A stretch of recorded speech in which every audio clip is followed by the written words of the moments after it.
Neil, I guess given how the second half went, that's really going to hurt tonight, because there were times when you probably felt you deserved to be level, if not in front. Yeah, I'd agree with that. I think even the first half, just before they scored, we had a good chance to go 1-0 up, and it didn't feel like a 3-0 game. I thought second half we changed it a little bit. We went a bit after them a little bit more, and we had some good momentum at the start of the second half. We had some good chances, some good attacks, some good play going forward, and it's a similar story. We don't find that final bit of quality in the final third, which is really frustrating for us. So disappointing. They are disappointed in there. I think we've got to stay confident. We've got some good players in this squad. They just need to realise their potential, realise what they've got, and I think once it clicks, once we get that final bit, for 2/3 of the pitch, we're really good. We play some good stuff, and as you see, that's been the story of our season so far. Was it overall in 90 minutes just a little sign that they had more quality? They're a League One side. I think you see that. I think you see the difference when they get a chance. When we make a mistake, they punished it.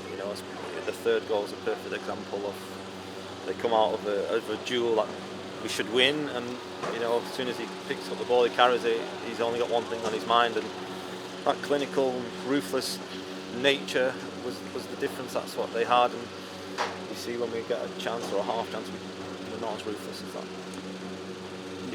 It's a familiar sound, I guess, in these post-match interviews at the minute. But another game without a goal for Salford City. That's 5 now.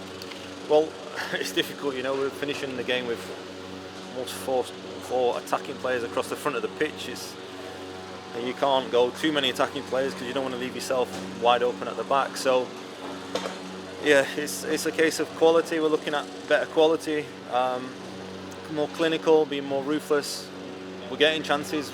We're getting good opportunities to create chances, and we don't quite make it happen. And that's where the improvement needs to lie.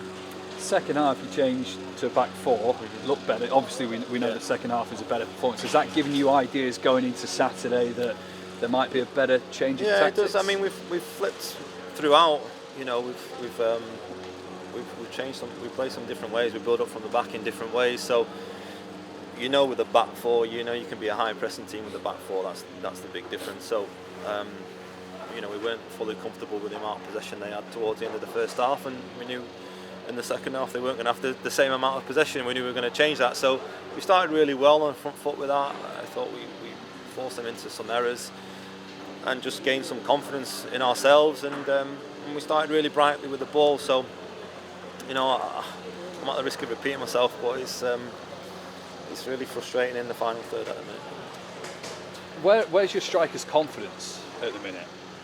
From what you see in the dressing room, what you see on the training ground? That's what I've said to him in there. What I see on the training ground, from the movement, the finishes, the way they're clinical in training, I'm not quite seeing that on the pitch yet, and that's the challenge for them, is to bring what they do every day, bring their training mentality, bring their training performance, and do it out here on the pitch where it matters. So, I wouldn't say confidence rock bottom, because I don't think any team has really outplayed us, really caused us major problems. You see that the goals we score are schoolboy goals and individual errors, which for tonight we got punished for. So yeah, I don't think confidence is rock bottom. We've got enough staff around us, we're experienced enough to keep the spirits up and keep them going and keep them focused on the next game.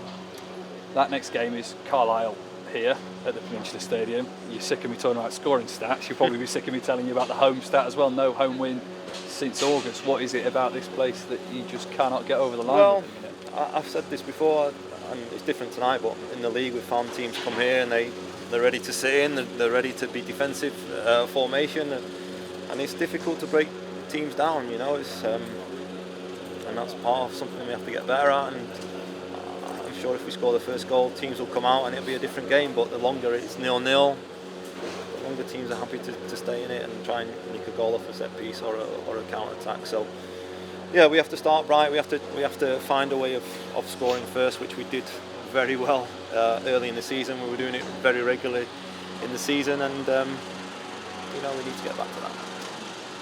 A big part of Salford's failure to get in the playoffs last season was not being able to beat the sides in and around them and above them and getting those crucial wins. That is Carlisle on Saturday. If you are wanting to be involved in the playoff chat, you've got to beat Carlisle. I think we've proved so far we can.